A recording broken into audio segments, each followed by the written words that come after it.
big welcome to my next guest I'm very excited to chat to, who is the fantastic, talented GRGRY. Hello.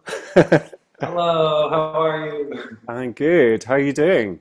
I'm doing great. Yeah, been looking forward to this, so excited to see Yeah, you. me too. Me too. And you're someone that I've discovered this year. We've kind of like chatted a little bit, online, but this is our first Yeah, official meeting face to face via the internet. exactly, which I love because the communities that we've become a part of are just so cool and rich. And I feel like when we do get to like take this next step as friends, it's like, oh yeah, this is so exciting. So Yeah, it's really definitely. fun. Absolutely, Yeah. that next step. And yeah, like I've been speaking about this quite a bit in this sort of series, but yeah, Yeah. how have you found it with the queer community of music makers online this year? Has that been more than you've been used to in terms of connections, or is that pretty standard? It's quite new to me, and I'm loving it. But Absolutely. Yeah, for me too, it's been brand new. And I mean, to be honest, not to get like right into the heavy stuff, but I mean, I was closeted for most of my career and like, I had record deals with Geffen and Hollywood and like big labels and going on big tours and I had no queer resources like at all. And it was really, really hard. And I felt like my career depended on, and I was told that I needed to be quiet and oh needed wow, to keep myself in and not be, as authentic as I am now. And so really like I've kind of obviously left all of that behind and like with finding this queer community that we've both become a part of, like my heart has just flourished. I'm just so excited to write music and to work with people and to like have conversations with people. Like I was yeah, just so beaten down by like all of the pervasive, the misogyny, the mm, homophobia, the racism. Like it's just so rampant in those like music cultures where you're trying to make it and you're trying to like, you know, whether it's be a star or, right, just have a living. That was the only way I thought I could make money as a musician, was to sign with a major label and have that income. And it was just so difficult on my soul. yeah. um, and I think like, this community that we've been building and become a part of over this year has just like, it's been amazing on so many levels. Like, Mm. but musically too, like, I just feel like I've become a better musician because I really feel what I'm saying. And like, there's really like this, I feel like I know the people I'm talking to now. And I know that there's more, like Yeah, even Tina, not as an artist, but as a part yeah, of our yeah, community is just like such a beacon of light. Right. And it's like, I think she's given me hope that there's more Tinas out there. yeah, yeah. So yeah, I guess to wrap up that I really just, it's brand new to me and I'm like a little kid just like excited about it Oh, again. great. No, that's amazing to hear. Like, thanks for sharing that as well. And I think Yeah. it's funny because I always have this thing. I don't know where this comes from as well, but it's always that thing of like there's always a club of people that you're not quite part of, and I think music and anything creative as well kind of drives that competition into you a little bit, and that can kind of settle into you, and you feel that oh maybe I'm not cool enough, or I'm not in the right crowd, and Totally. also being queer as well. I think you can sometimes find that as well, and like you're not the right Yeah. type of queer to be in with the cool people. But like for the first Totally. time, I feel like it's like I've found found people who are Yeah. similar, which has been Yeah. wonderful.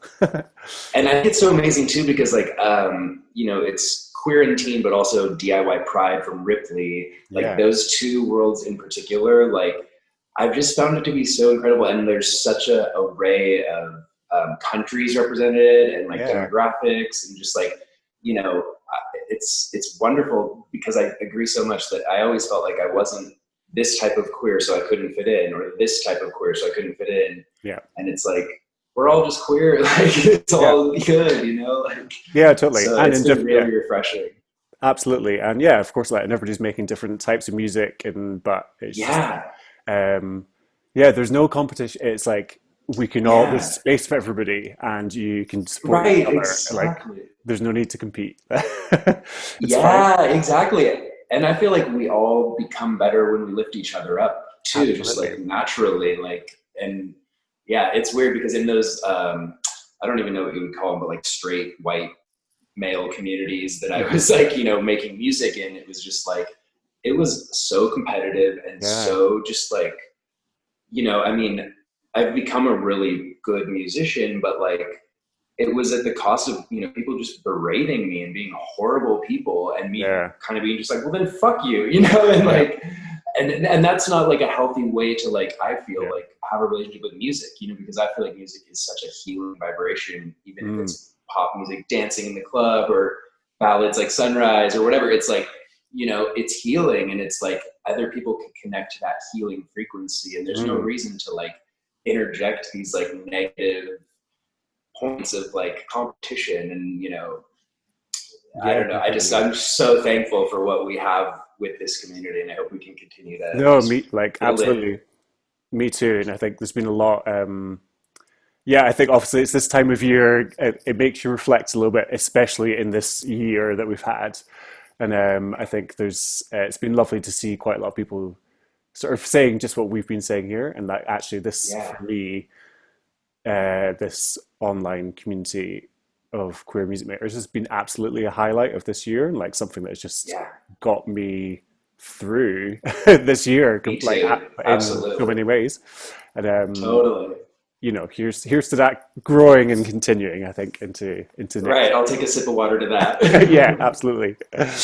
Um, so, in terms of your kind of, so you were telling us a little bit there about your music kind of journey, but Yeah, so yeah. yeah, how's that all kind of shaped up to get from where you were to where you are now? Yeah, yeah. So I mean, I really started out like in band, in school. I was playing the saxophone and the upright bass. I play Um, saxophone as well. Oh, really Yeah. wonderful. Have you seen the new Roland saxophone that's like an electronic instrument, Oh but it's yeah, a yeah. saxophone? One of my friends kind of works for some sort of company that does instruments and stuff, so he was playing about with it. Yeah. Oh my gosh, I saw one recently and I'm like obsessed with getting one next year. Mm, But anyway, so I started with the saxophone, then cool. upright bass, and then Nice. through that, like started my first band, like rock band, when I was 15 and ended up getting a label to put out a 7-inch when we were 17 and opening up for Death Cab for Cutie and just kind of like from a really early age was like Amazing. showcasing for labels. And I think that that's part of why, like, I attempted, to, I hate the term coming out, but I attempted to identify myself as, the authentic person that I am now early and was met with a lot of violence. And so I quickly put a lid on that. And it was at that same time when I was like being, flown to San Francisco, showcase for DreamWorks Records and doing these things that I felt like, okay, like this is for my safety. I need to like fall in line and just wear the suit that I'm told to wear and be quiet. Mm, Um, and so I drank just like heavily, heavily, heavily through okay. that. Like to the point where I was a fifth a day drinker. Mm, And so, from that teenage years, I was just like touring and like sleeping on floors and couches and doing all that kind of stuff until like getting deals yeah. and uh, and basically, yeah, just like being in rock bands for like all my life until like the GRGRY project, which I have done for the last like 5 years now, Okay. where I kind of play everything and it's just me and I write, perform, produce. All the Uh, hats. yeah, and then my husband actually has been mixing the songs now, and it's like we've just decided to become a full autonomous family band, so we can do everything in our house, and that's been really liberating because we have dealt with so many nefarious and pervasive, characters. We've lived in LA and Mm, produced records there, and okay. it's So you just do, it's been hard on our soul. yeah, I can imagine. And so are you, Yeah. so it's fully just you guys doing it all yourselves now in terms Yeah, of the whole kind of mixing and yeah, everything. Okay, great. yeah. So we're engineering everything at home and writing it and producing it, mixing, mastering, and then Mm, we do have a woman that we've been working with almost since the beginning. So it started funny enough. My husband, we met because he's a really brilliant lighting designer, and so he was working with a lot of other bands, but he was working for me, and that's how we met. and then kind of fell in love on tour. But Ah, so he and then this woman, Amy, who has done our visual projections for all of our live shows since we yeah. started, and she's done like our artwork and our music videos. Mm. So it's basically just like the three of us, and that's like the full team. And then when we're able to like hire other musicians to play live, I'll either go out by myself with backtracks or hire a band when there's people paying shows. But yeah, it's kind of been a journey up to that, where it was like starting with the saxophone and then major labels and realizing that like that's not healthy and I don't want that. Yeah. And we have a really good life, and we make music full time, and it's That's not amazing. like we're gonna have a show called Ballers or something like that, but like we're super happy, and we're healthy, and I think that like I really want to share that with the queer community. It's like, I spent so much time drinking and feeling like I wasn't worthy, and I didn't have enough money, and I didn't have anything that could put me at the straight table or the whatever the table is. Excuse me. That's good. And that's bullshit, and that's a lie. Like you don't need all these superfluous frivolities. You can have a community like we have, and have simple, small love, and that's what can sustain you. So yeah. And I really want to encourage our community that like we don't all need to be like multi-platinum artists to be successful, or have 1 million streams to be successful. So yeah, completely. And it sounds like you've found a way, which I'm sure has taken a long time as well, and I'm sure you're still learning as well. Totally, like we all 100%. but a way to make it sustainable, to create the music that you want to create and do it in a way that's authentic to you. Are there any tips in there, further tips in terms of that, like just making music that is sustainable? And I hate to talk about financially, but also like that is a big part of it as well, and that's to be able to do music full time is an amazing thing. It's a tricky thing to do. Yeah. Are there any? And I think there isn't any gatekeeping. That I don't believe in that. I believe I'm happy to share everything I know and everything I've been through, and it's cost me a lot of money to get to this point, I think. And for most of my life I've been a barista, and made coffee and made tips, and that's what like allowed me to like put myself on tour, like, and it was taking a lot of those like initial steps. Like it is a business, like you have to market yourself, you have to like find your audience, you have to, unfortunately in this society, in this capitalist world, like you have to buy into it and invest. So and we all are doing that right now. Like it costs money to put your studio together, like your home studio, and it costs money to everything you do as an artist. I feel that and respect that. And people are like, well, just make a video on your phone and do it in your kitchen. It's like, no, but that takes time. And where time costs money. Like if you're not making money, that's costing you money. So people don't respect that, but I do. And I think that, the big thing, maybe just to like make it more succinct, is that like I really would encourage people to focus on sync and like find communities where like people are talking about songwriting for television and songwriting for film and songwriting for video games, and like figure out how you can like talk to those people and meet those people. And like it's something I'm still like I've had a couple syncs, and that's helped, and that's been something to sustain us for a little bit, but they're few and far between because everybody's going for them, right? So like I wish people would have told me this 10 years ago, because it takes putting feelers out there and making authentic connections with people. But with our community, and like let's say the queer and indie playlist that we're a part of, like there's so many songs on that I'm like, these songs are so good. like I mean, they come for me, or that your song is just like so good. I love that song. Like I mean the second verse, like shape shift, shed skin, throw it to the wind, like that whole thing is so great. And that could be in a show, you know what I mean? That could be on Netflix. And props to Andrea Di Giovanni. So excited to see that. And that's kind of what I'm getting at, is like, of course we all want that, but it's like, they've been working so hard and Mm. they are so supportive of everyone and they connect with communities in an authentic way. And like, that's really how you, I mean, that's such an esoteric answer, but that is how you will make a sustainable career, right? Well, yeah, it's because yeah, it does come down to it comes down to how you work with other people as well, and like think Yeah, I don't know, it's almost like it's almost like thinking of other people who are musicians like your colleagues yeah, or totally.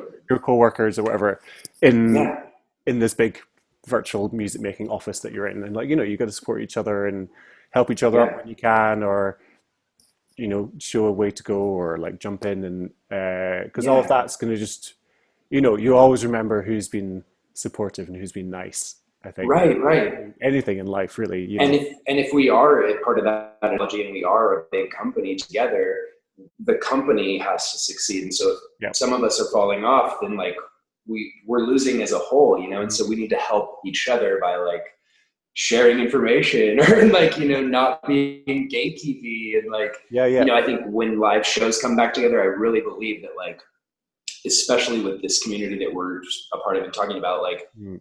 there's a way to galvanize each of our individual fan bases and like unify that. Yeah. And whether it's a festival that we put together that like Mm. really can gather sponsorships and like get a spotlight on us for a week out of the year where like, we Yeah, have yeah. big press and all these things, like that lifts everybody up, you know what I mean? So I really do believe that like if you want to be sustainable yourself, you have to like not just do it for like, oh, they're gonna help me or give me something back, but like find what you like about other people in the community and Mm. truly lift it up Hmm. because that will help them. And when they're up, that's how they'll help us. Like if we're all being authentic about this, Yeah, totally. um, but I think we do. We all need to be accountable, like, to like, even with our indie playlist, it's like, it takes our effort to do that every day and to, commit to it. And it's Yeah. like, you know, it's a lot more work than I think people want it to be. Uh-huh. But if you just accept that it is a lot of work, but it's work that you control and it's like around music and you get to meet and talk to cool people and like ultimately travel, like it's just about perspective, So Yeah. there's a way to like understand that yes, it is a ton of work, but like it's good work and Yeah. there's going to be fruit from it. That's it. Yeah, and yeah, it is, and it is work, and I think uh, that's the thing to remember sometimes as well. It kind of goes back to what you were saying as well, and I think a Yeah, lot of people don't see a lot of the stuff that you do. That's the admin of all the music life that totally. goes on without anybody really talking about it, and it is work. It's hard work, and It's often so much work. It really it's is. not paid up front. It's paid in time. Right. And something will come eventually, but it's yeah, Right. And it's draining, I mean, it takes energy and it takes mm, mental acuity yeah, and yeah, yeah, definitely. All that stuff. But hey, we love yeah. it. That's what we're But we doing. love it. And that's right. And it's worth it. Exactly. Yeah, absolutely. Exactly. Um, so you've been releasing. It seems like you've been releasing loads of stuff this year. Has it been a plan to like have a steady release schedule, like a regular release schedule? Yeah. We were, it's interesting. I'm maybe going to tell you something a little early because Hey. it's relative to this, but coming in the new year, we're actually going to be pulling everything off of streaming services. Ah, okay. Um, and in part, it's because, we were buying into that whole like, oh, we have to release a song every month. Right. And there just continued to be this pattern of like expected behaviors from different companies to the artist community. And there was a few of the last moves that were made that I just found to be too egregious. Mm. and and all that to say, like, artists should release when they want. If it's a song a month, absolutely, that's cool. I'm cool with Yeah. that. But like, only if that's what is right for you and Hmm. what you're feeling and what you have. Like, we don't want to just saturate the market with homogenous like stock shit. It should be coming from a real vibrational place. Yeah. Hmm. Um, so I decided a couple months ago to pull all my stuff off of streaming in the new year, and I really, my spirit just lifted when I made that decision. And like it had been something I've been talking to my husband to at length, my therapist, and like when it clicked for me, it was just like, oh my gosh, this is fucking Mm. exactly the right thing for me. And I don't have any, problem with anyone else, how they're releasing or what they do, but it just made so much sense to me. So I'm also going to be focusing on Twitch more. Mm. I was going to And ask. Seen that coming up. So yeah. yeah, and that's because like I think Twitch is the future, honestly. Like there's like wonderful things obviously like queer and teen and like things where we can like play videos and highlight and just hang out and play video games. I think that's awesome. Like Yeah, yeah. that's so cool. But on a musical level, I think it's the future because imagine like being a teenager and like being able to like sit in my studio or someone's studio who like you like their songs and watch them work. Like that's educational and like Mm. inspirational on like a level. Like I'm watching like T-Pain and Moby and like different artists and I'm just like, this is dope. Like, Yeah. and their community is active and excited. And I think again that might be another to bring it back into how can we sustain ourselves as Right. musicians. Like I see that as a way. Like so I was a barista for a really long time, right? And I bought a house without any support other than just I worked 6 days a week, Yeah. double shifts and saved all my tips and I bought a house. um, and it blows my mind in a in a deep dark way that we can make music and care so much about music and can't even beg people to listen to it. Yeah. But I can make people coffee, like pour it out of a spout and they'll give me $1 every single time, like as a tip, which respect to that because like there's a lot more to it. But my point with Twitch is that like, it's like coffee culture. Like they understand, they get it. Like the people that I see on that platform, it's like they're subscribing, they're like using emojis that like they're giving $5 so that they can be an active part of it every Yeah. month. And that's real. Like $5 a month on Spotify would like blow my mind if I got a check like that. And I've been in Yeah. Discover Weekly and I've like, opened for the Killers and like done some like bigger things, but it's like the money's not there. So I think it's more important to, you know, not only like have a place, a marketplace where you can hand to hand exchange money with your fans, but like open them up to you, to like who you really are. Like sometimes there isn't melodyne on my vocals and sometimes they're a little rough. And Yeah. sometimes like that's how it happens and that's how the like writing happens. Yeah. And anyway, I just think like I'm so excited about 2021 for that reason. Like, Yeah, no, that sounds like it sounds really great. And so I didn't know what Twitch was before this year. Like honestly, yeah, like I'd never yeah, really, and it was only through Quarantine that I was me like, too. oh, cool. Like, wow, what is this universe? Totally. And I didn't realize that it was, yeah, like it could be a music thing and then maybe a Yeah, live music thing or even any of that stuff behind yeah, the scenes. But also it's a way of yeah, kind of controlling that, because obviously you can go live on your social media, but that's yeah. not controlled by you. That's just again sort of putting into another machine. But like it seems that there's a Exactly, way exactly. that you can kind of really do what you want with it, and make it work for you and sustain what you're trying to create Right, as well, which sounds really exciting. right. So And I think that's the key really to tie in and close that part of the conversation about like sustainability is like as an artist, like really, really think like how are you going to get money from this? Because like we put so much effort into our Spotify releases and our Apple and Tidal and Amazon releases. I mean, so much into it. I don't, so it's like, I've just you like I'm know, exhausted like from just doing it. exhausted. And then it's like, the pre-save campaigns are so intensive. And my heart hurts to ask people to pre-save because it's like, Yeah. it's an intensive process and like different sites want different emails and your fan base is going, fuck, really, Yeah, man? like I feel that, and so it's like, I want to like gravitate away from things that are marketing for other companies and right. market for myself, Mm. right? I want money to come into me so that I can continue to make music and continue to raise the vibration in our community. And if everyone is doing that for themselves, like all of a Mhm. sudden, whoa, like our vibration gets really wide. And then positivity, light, love, that's what that is, Yeah, definitely. And is Patreon something that you've looked at as well, or I guess kind of, well, different to Twitch, but similar Right. in some ways. But Yeah, I've looked into it and I've talked to a few people about it, and I think it's cool. I think it's a great idea, and that's the kind of thing I think for sure mm, that people need to be doing.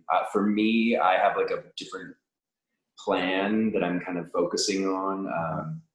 with like basically just making it, my music really is only accessible through like my website and like a members only type situation. And Yeah, like, if you buy merchandise, you're a member. Like if you mm, buy a CD, you're a member. Like I want people to listen to my music, but I don't want to force people to listen to my music, and I'm not right. going to fight you.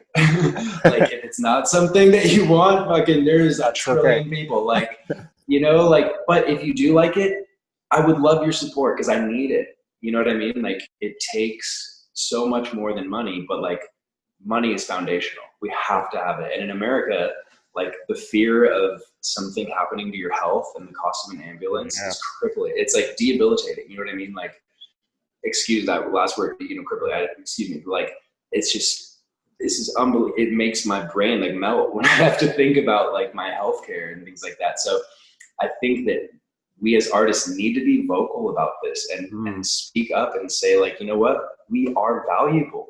Like mhm. we need to be treated as such. It's not just a rock star dream. It's not just, oh, look at little Johnny, following his dream. Isn't that cute? It's like, imagine life without music. I know they say that, and I know people go, ha ha ha. But literally, imagine life without music. You Mm, can't. It doesn't exist. And yep. the pop people that the major labels continue to like regurgitate out, you have no idea what the indie community is doing to uphold Mm, that. You know what I mean? And if we yeah, just go away, the bottom falls out of that. So I absolutely. really want to get that message to people that Mm. like it's valuable to be a music creator, and you're important if you're creating music. And And I you know have how hard value. that is. Yeah, Yeah. Yeah. yeah, no, definitely. Oh no, it's like so really interesting just to hear your thoughts on it, and chimes lots into what I've been thinking about this year as well. Even though I've just been kind Yeah. of releasing releasing stuff for the first time. I've not like I've been releasing stuff for a long time, but the first in this Yeah. project, Venn Smith. Totally. But even from just doing it for a year, like with more intention and more time than I ever have before, I'm like, Right. oh wow, this is a lot of work. And I don't do Yeah. music full time. I have like Right. various different jobs, and which take Right. up a lot of Right. time to give me money to sustain this. And then like Exactly. I'm reaching the end of this year, and I'm just like, I'm tired.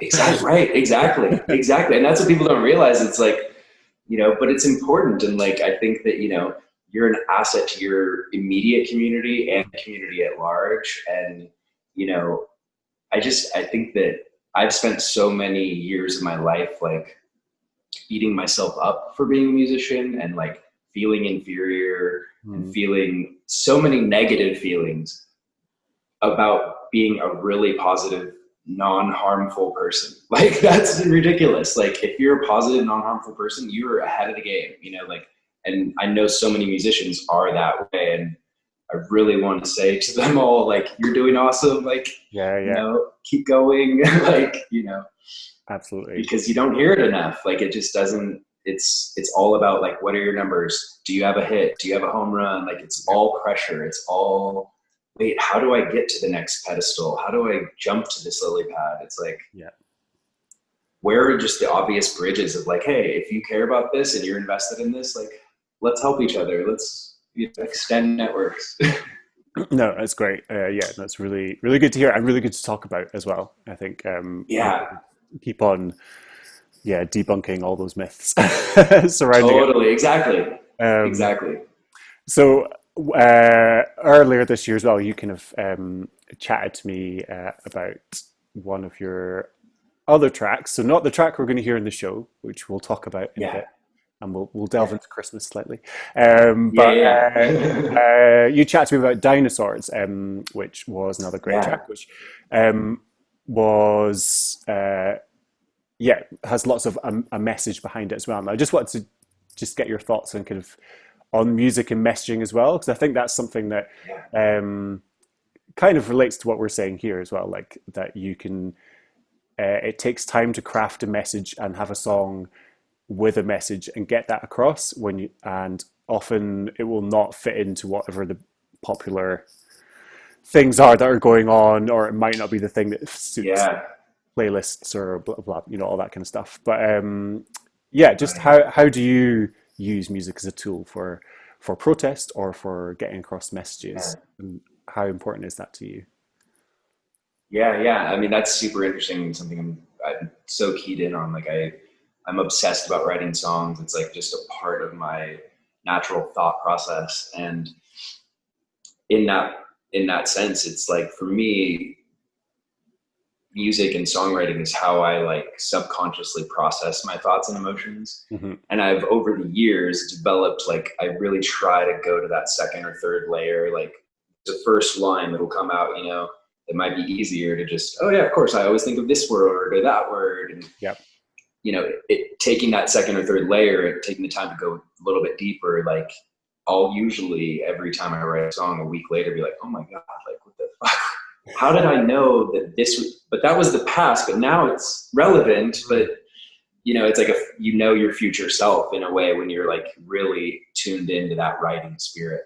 Yeah. Um, and so I think in that way, like, you know, something I've been talking about this year is just how full of rage I've been, you know? Hmm. Um, and like my whiteness is just like something that I'm like very aware of, and I want to shine a light on anti-racist things whenever I can. Yeah. But it brings up rage, you know, and I think that that's important to address and identify. And I think that for me, being able to write songs like Dinosaurs and like, I mean, I wanted to rage.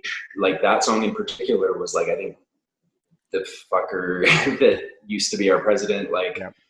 had just passed a rule about trans laws that, you know, tweeted about it. And I was just incensed, like seeing red, like how can people be so inhumane, you know? Yeah. And there's a healthy way to process rage, right? And to understand that there's hurt behind the rage and the anger, you know? Um, and, and music to me is just so valuable in that way, because when you can go to that second or third layer with a lyric, Mm. it's gonna hit an audience member, a fan, a friend, a fan, whoever it is that hears that song. It's gonna hit them on that second or third layer, Yeah. where Yeah. they don't just throw it away and go, "I've heard that."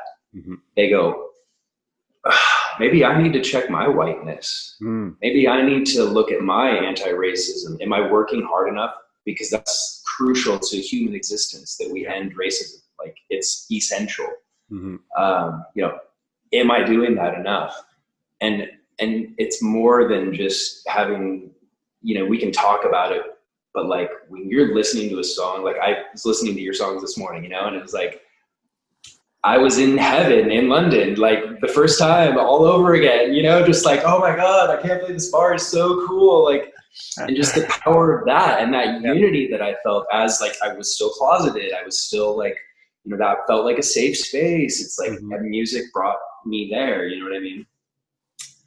So it's just, to me, it's just such a powerful medium. And again, it comes back to our last topic point of like why we're important is like Mm. we can, you know, when we go to that second, third layer, when we clear our hearts and like truly find that vibration to write that song, like we can really uplift people and we can really help people find their moment and find their thought that they need to access their next level. Definitely. And you know, that's powerful. Yeah, absolutely. And it's a way of you as a songwriter processing things yourself, Yeah, and like hopefully helps other people process. It's just totally. like this weird magic thing that music is Yeah, able to do, it um, really which is. other art forms have as well. But there's For something about sure. music that really Yeah, does that. But it also to get to those second or third layers you're talking about, it yeah, requires a listener to listen again, and that's why we can't yeah. have music that is just made to be thrown away, because Exactly. our listening habits are changing. Mine are changing as well. Like, I do Right. find myself just listening to lots of stuff, but maybe only once, and Yeah. then I have to kind of remind myself to actually, oh, I need to go back to this and like listen to it as a full EP or full album or just as a full Yeah, song, but get to know it. totally. Otherwise, you'll miss Yeah. loads of stuff. I mean, honestly, that was like, I listened to your whole EP this morning and I was like, wait, like, I've heard all these songs so many times, but I ever just like sat down and like listened to them together. I'm like, that is bizarre that I've become that way as a listener, but I've been Yeah, trained by these platforms. you have to. Yeah, it's It's funny. wild. Yeah, even like putting the EP together, I was like, oh, actually, yeah, I have to like think about which track's going to go where. Right, And right, even me having sat with these songs for like a long time now, and yeah, then when I released it as an EP, I sat and listened to it myself, and I was like, oh wow, okay, yeah, like I could see things that even I hadn't really seen in terms of just how they related to each other and stuff as well. It's like, right, right. it's funny even as someone who made it, you know, Yeah, totally. like Yeah, things you between didn't. Burn to Sunrise, there was some like thing that I was Yeah, like, oh wow, I've never noticed this mm, because when you listen to them back to back, you know what I mean? yeah, Like it's interesting. and you know Yeah. that's why we got to keep albums and, and Yeah, EPs. yeah, yeah, totally, totally. Which is Um, again part of why I'm like I'm bringing that power back to myself. Where like I might release a song every month next year. I might release two songs every month next year, yeah, but I might release one batch of 10, or you know what I mean? Like it yeah, might just be what I want it to be. exactly. Yeah, you don't have to. Um, Yeah, Speaking of releases, so the one that yeah, we're going to be hearing is "Merry Christmas, Queen." So yeah, yeah, which is a great festive song. I really love it. yeah. It like Thank you. it does all the things that you need in terms of kind of it's immediately singable and recognizable, and but also it's got like a sort of happy, sad nostalgia situation going on there, hopeful in it as well, Totally, and totally. you've got a great messaging in it as well. So Yeah, right, right. excellent Christmas songwriting job, I would Thank say. you, thank you, thank you, Can thank you you. tell us a little bit about the track? Yeah, so you know, it's funny because, and actually, so earlier we had talked about maybe I would bring on some Christmas Oh gear or yeah, something that we could talk about. And I realized we moved to a really small town and we're in a lockdown and we don't have anything because I've never really celebrated Christmas before, and so that brings me to this song, which is that it's always been a struggle for me around this time of year. And you know, I don't have a relationship with my biological family and they're very religious. And, you know, this time was always about the Bible and that story. And, you know, just want to throw in there that if Jesus was a person, he was black because he was where he was born. But, you know, we were raised in communities where it was depicted as a white person. It's just like, yeah, whoa, this is crazy. So, like, those are the thoughts that come up for me around this time of year, which is like, okay, this yeah. sucks. But I was tasked this summer by the person who I work with that is working for my sync and like trying to find, you know, Netflix shows and pitching songs and all that. And so she was like, you know, people always need Christmas songs. If anybody wants to write Christmas songs, like now's the time to do it. We need Yeah. them. And I was like, you know what? Like, I love my husband so much. Like, he loves this time of year. Like, I want to love this time of year. And like, I want to make new memories. And I want, you know, as I'm becoming more friends with this queer community, I'm like, I care about these people. Like, I want to have special times of the year, you know? Yeah. And so I sat down and I wrote that just like in less than 10 minutes. I mean, you know, I was transported back to like my childhood and thinking Yeah. like, wow, I felt so alone. And like, I remember questioning like, why are we speaking about black and white people differently? Like Mm, all these different things, and you know, my gender and just different things that were so structured in the upbringing that I was in. And I just thought we're all one. We're all human. Like if nothing else, this time of year is when we should take it all down and just everyone should be holding hands, you know? right. Um, if you believe in that kind of thing, like, you know, like if the Christmas time brings people together, then like, isn't this the time? Like, let's do that. Absolutely. So I was really uplifted by it. Like, you know, that 10 minutes went by and I had written it and I felt like I don't even want to like put this elaborate, like drums, you know, like normally I have like 50 tracks for a song, and I was just like, I really want to just keep this like simple and like have that spirit of like, you know, if you've felt like I've felt before, and this time of year makes it hard, and you want to drink more, or you want to turn to drugs, or things that I've done in those times of loneliness, like, and maybe you have to, and you know, I did at that time, so I'm not judging anybody that does that. But you know, also like there's other people out here like me and you and people that care about you and you know, the proverbial you, and you know, you don't have to feel that alone. And it's hard to verbalize how deep that is to me because I felt it. But I think that's why the song came out in 10 minutes. You know, it was just like, this is what it feels like. No, absolutely, and I think that messaging totally comes across like within the song as well. And I think it's one that I'm sure will be continue to be played as well in whichever you know. It's like great to get that Christmas song under your belt. Totally, I feel that. I appreciate you saying that. No, it's great, and it's really lovely to feature on the show, and also on this show, this will be part of. There's going to be, it's all queer Christmas songs in this show. So the radio literally said, "Oh, can you make sure we've got to play Christmas songs?" And I was like, "Well, I'm doing it, but only if it's like independent queer artists." They're like, "Yeah, go for it." I love that. So I'm like, "Cool, great. Okay, let's try and find them." That is so cool. Right, exactly. Yeah, and there's loads of them, so it's amazing. Yeah, cool. That's awesome. Well, I did manage to find myself a little Christmas hat. Oh yeah, I'm glad you did. This one here. So if you do have, I mean, you've kind of said very eloquent. Thank you very much. So, you know, also just a hat you can wear outside. You have already said this quite eloquently, I would say. But if you did have a message, Christmas or just this time of year message, or think about the new year, what would that be for whoever's listening or watching? Yeah, I think you know, this year has been so tough, and we've all had to look in and really face our own demons in a lot of ways and our own fears.